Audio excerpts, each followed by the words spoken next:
Oi, gente, bom dia, boa tarde, boa noite. Seja a hora que você estiver me ouvindo, eu estou aqui de manhã, bem cedinho, de volta ao lar, de volta à minha casa. Já tomei um cafezinho aqui, com saudade do café do hotel de ontem, mas tudo bem, aqui também está muito bom. E vamos lá para 1 Samuel capítulo 14. Vamos ver hoje a história de Jonatas, que é muito legal. Jonatas é o filho de Saul. Eu coloquei o microfone mais pra cá hoje. Vamos ver se vai me atrapalhar aqui. Acho que não. Vamos ver. Eu coloquei o título aí, pra quem viu a capinha, né? A vitória de Jonatas e a derrota de Saul. Vamos ver. Um dia, Jonatas diz ao rapaz que carregava suas armas: "Vamos até o acampamento filisteu, que está do outro lado do desfiladeiro."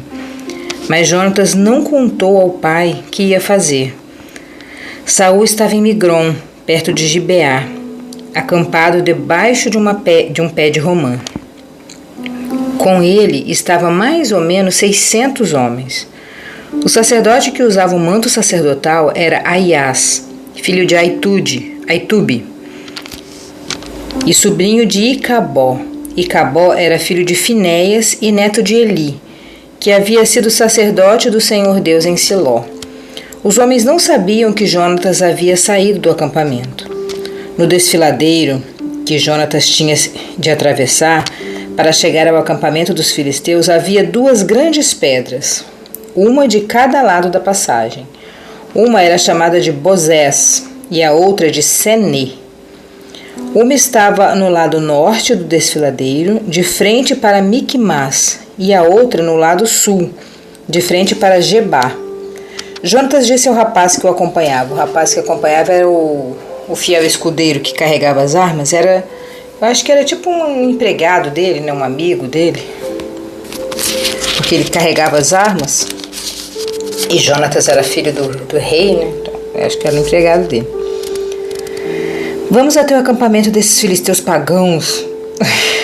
Jonatas era corajoso, né? Ele era audacioso. Vamos lá naquele acampamento desses filisteus pagãos. Ele estava com raiva. "Pode ser que o Senhor nos ajude. E se Ele nos ajudar, nada poderá impedi-lo de nos dar a vitória, ainda que sejamos pouco." Olha a fé desse rapaz. Gente, ele tá sozinho com o escudeiro dele. Sozinho com o rapazinho.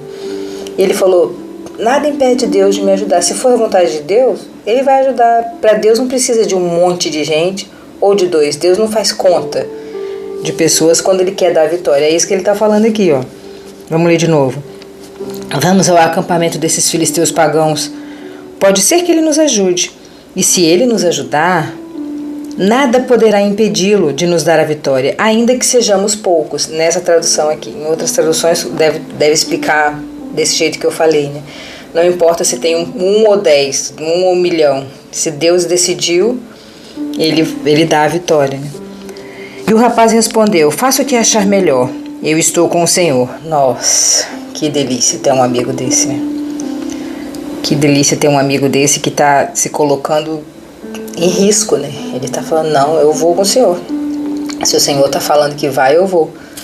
Mesmo que seja para a morte." Porque, olha que loucura, dois invadiu o acampamento dos filisteus, que eram homens guerreiros, fortes, milhares. É bem doido isso aqui. "Muito bem", respondeu Jonatas. "Vamos até lá e deixemos que aqueles homens nos vejam." Olha a estratégia dele. Vamos lá e deixa que eles nos vejam, né? Se eles disserem para ficarmos parados até que cheguem perto de nós, nós obedeceremos. Mas se disserem para irmos até o lugar onde eles estão, nós também iremos, pois isso será o sinal de que o Senhor nos dará a vitória. Nossa, ele fez uma prova com Deus aqui, né?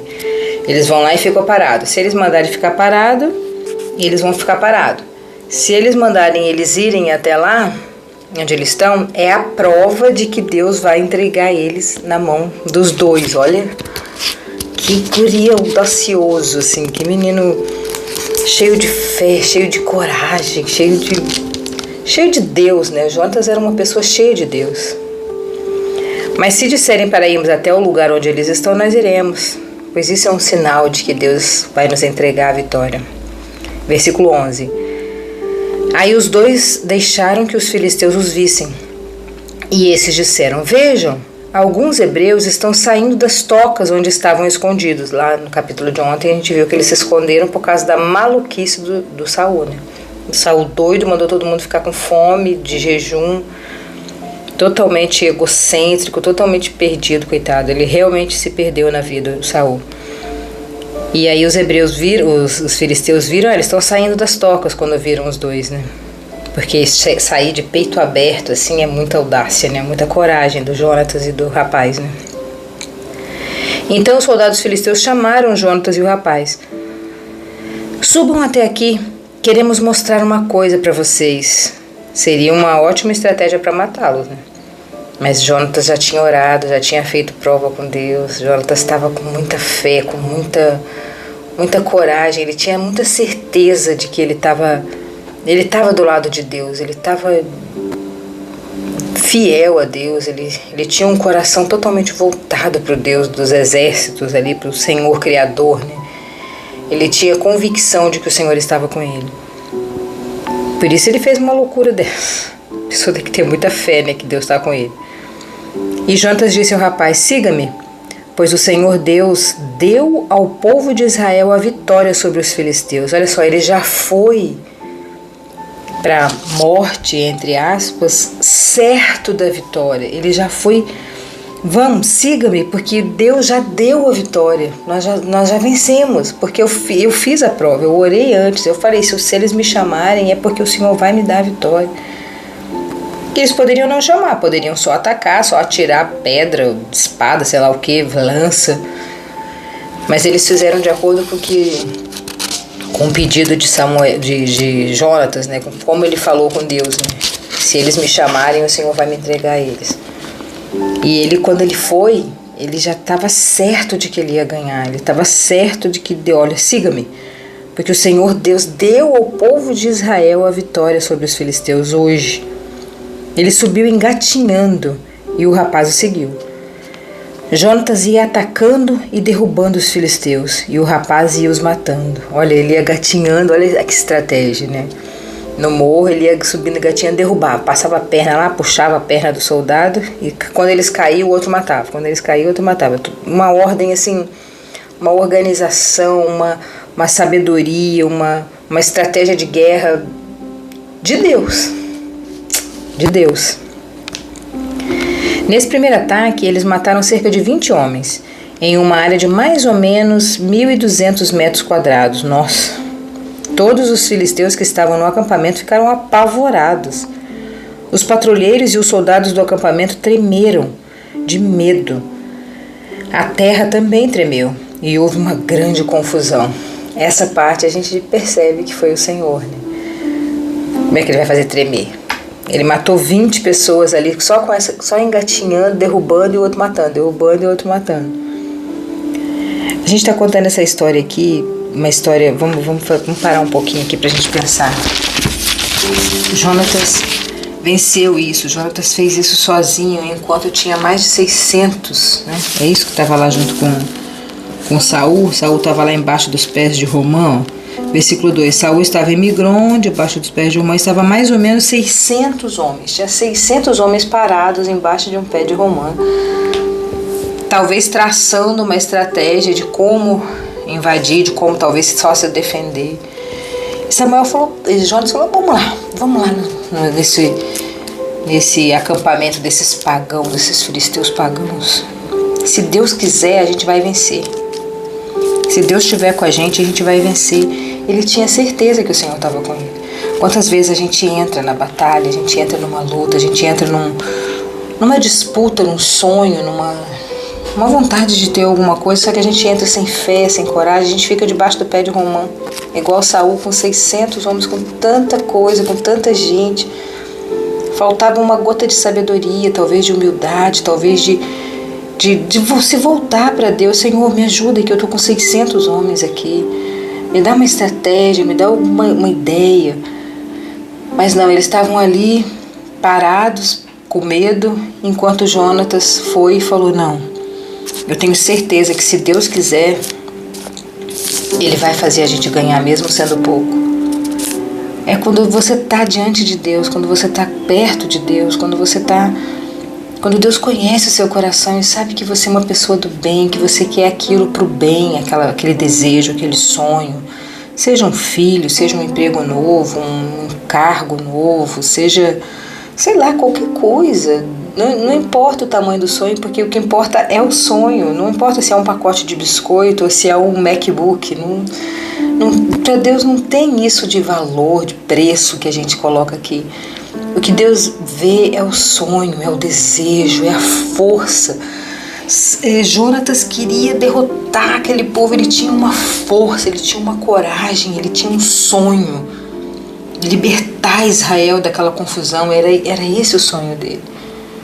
Era essa vontade dele. Parecia impossível? Claro que era impossível. Não parecia impossível, era impossível. 2 rapazinhos novinhos, ele era filho do rei com o escudeiro dele. Derrotar um exército era impossível. Não tinha o que pensar se era ou não. Mas ele foi. Ele foi porque ele tinha certeza que se Deus quisesse, Deus faria com 1, com 10 ou com 1000. E Deus fez. Então você tem que ter essa certeza dentro de você que Deus vai te dar. Deus vai te dar isso, Deus vai realizar, Deus quer realizar. Só que Ele só pode realizar as coisas de acordo com a lei terrena aqui. A lei terrena você tem que agir pela fé, você tem que demonstrar a sua fé. Jonatas e o amigo dele, eles demonstraram, eu vou. Eles deram o primeiro passo e Deus colocou o chão. É isso que falta na gente.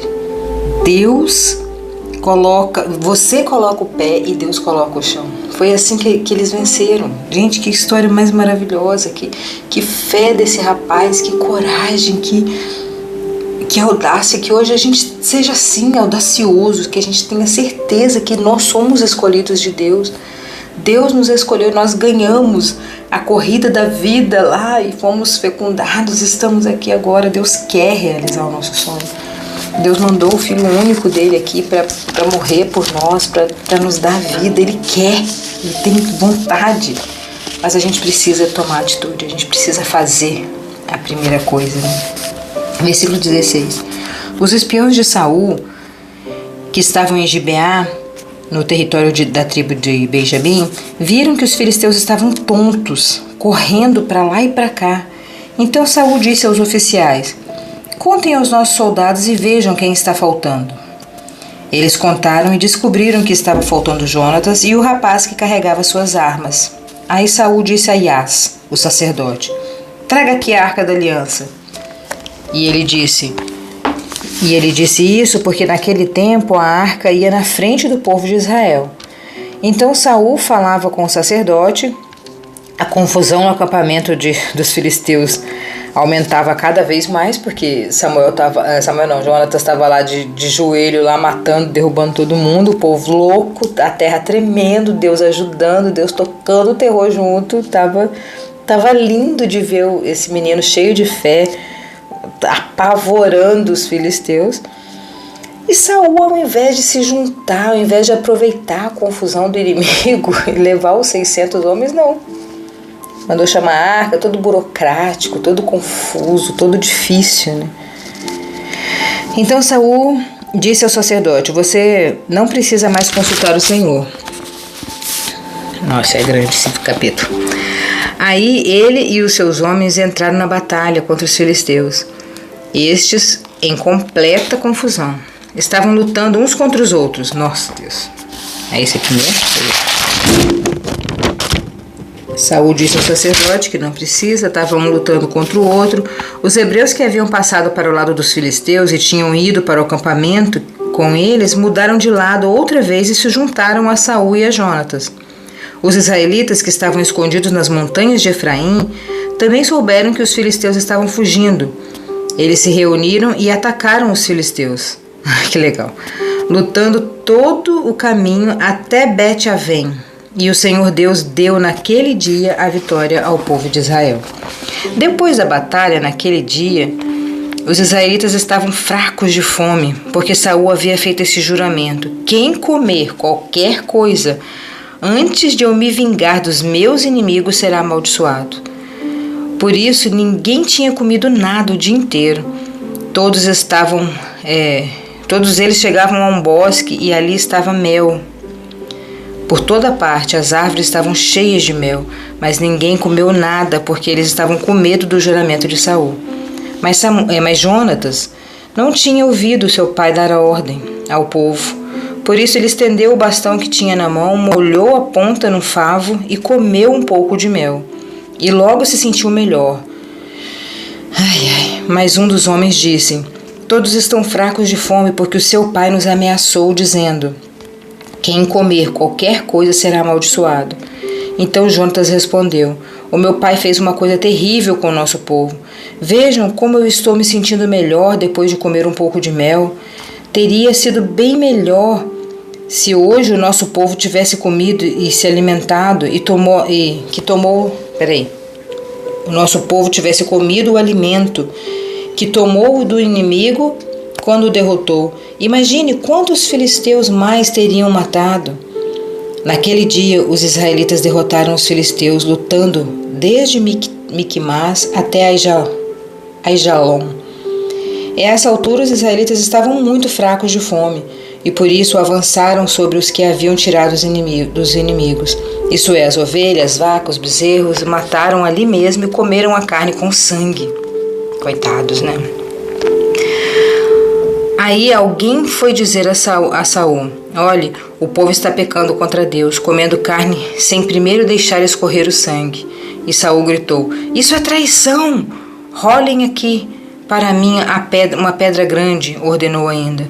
Vão para o meio do povo e digam a eles que tragam aqui o seu gado e as suas ovelhas, que os matem e os comam aqui, e que não pequem contra Deus comendo carne com sangue. Por isso, naquela noite, todos trouxeram o seu gado e mataram ali. E Saul construiu um altar ao Senhor, e esse foi o primeiro que ele construiu. Gente, Saul é todo atravessado. Você imagina quantas vezes a gente faz isso, né? Faz jejuns, toma atitudes drásticas no momento de guerra. Eles estão no momento de guerra e o rei mandou ele parar de comer. Eles foram com fraco, o corpo precisa de energia, de proteína, de vitamina para poder guerrear. Ele mandou todo mundo ficar com fome. Mesmo assim, Deus deu a vitória por causa de Jonatas, pela audácia, pela coragem, pela fé, pela força de Jonatas.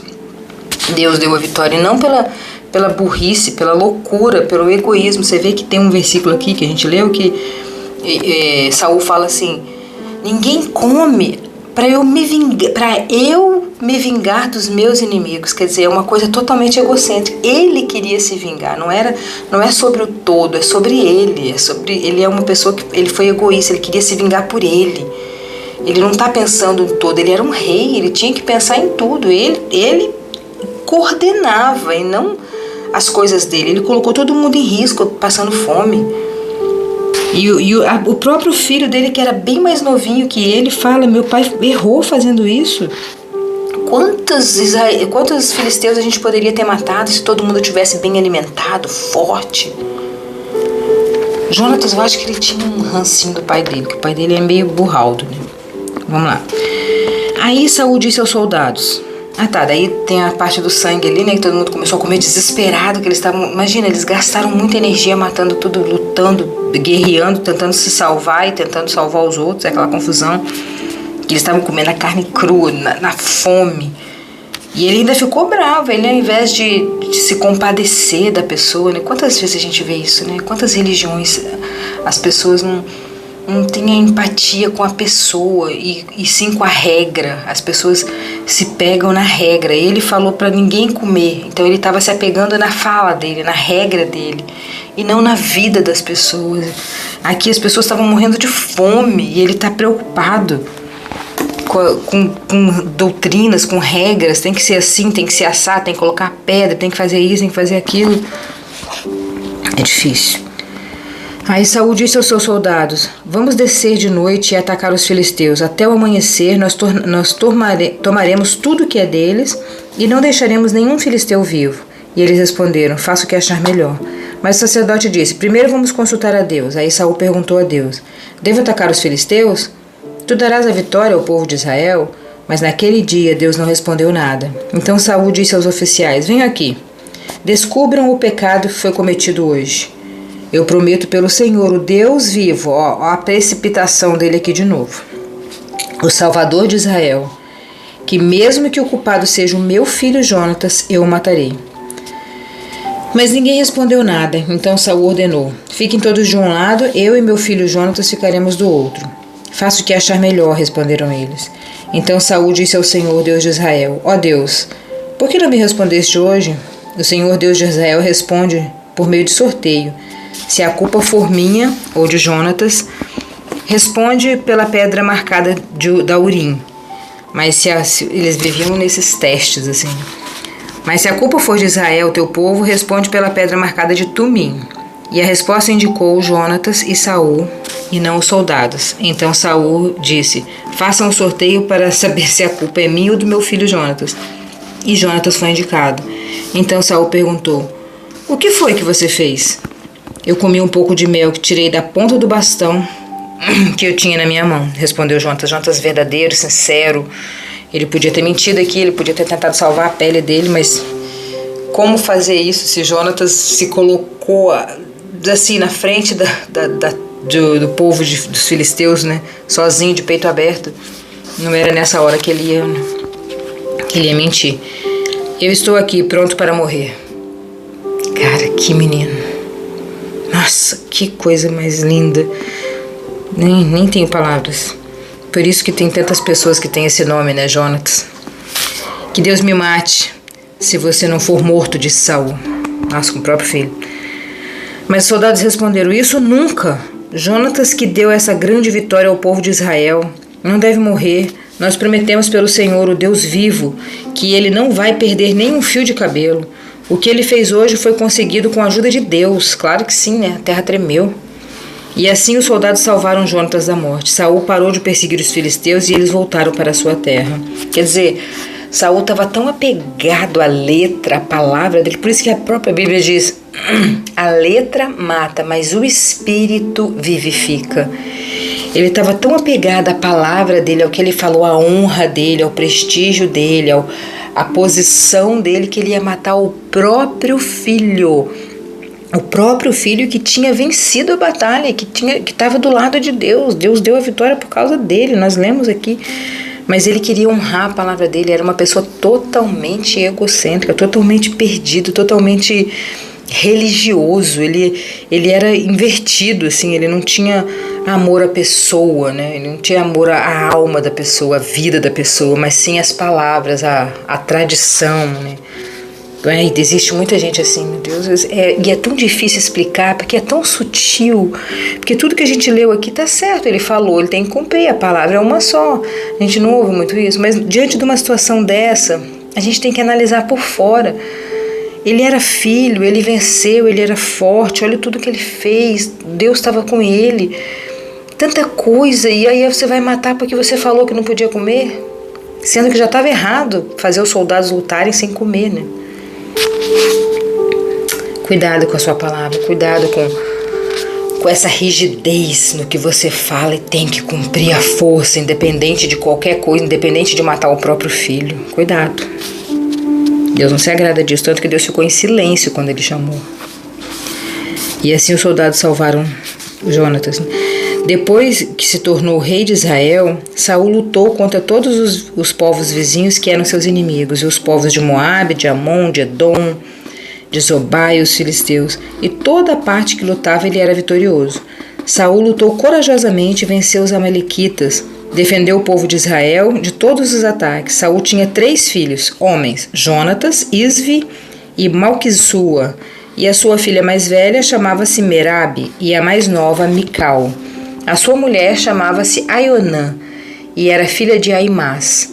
O comandante do exército de Saul era seu primo Abner, filho do seu tio Ner, Quis, o pai de Saul, e Ner, o pai de Abner, eram filhos de Abiel. Durante toda a sua vida, Saul lutou ferozmente contra os filisteus, e sempre que encontrava um homem forte e valente, ele o alistava para o seu exército. Saul era uma mistura, né, de gente que queria fazer o certo, mas não conseguia. Ele vivia numa batalha interior ali, né? Ele vivia entre o certo e o errado, ele vivia entre a rigidez e o que era correto. E assim terminamos o capítulo 14, muito grande, 52 capítulos, e eu dei muito toque, mas eu espero que você tenha chegado até aqui, que você curta, compartilhe, comente, e que o Senhor trabalhe no seu coração para que você não seja como Saul, que você priorize as pessoas, a história das pessoas e não a sua própria palavra. Beijão no seu coração e até amanhã.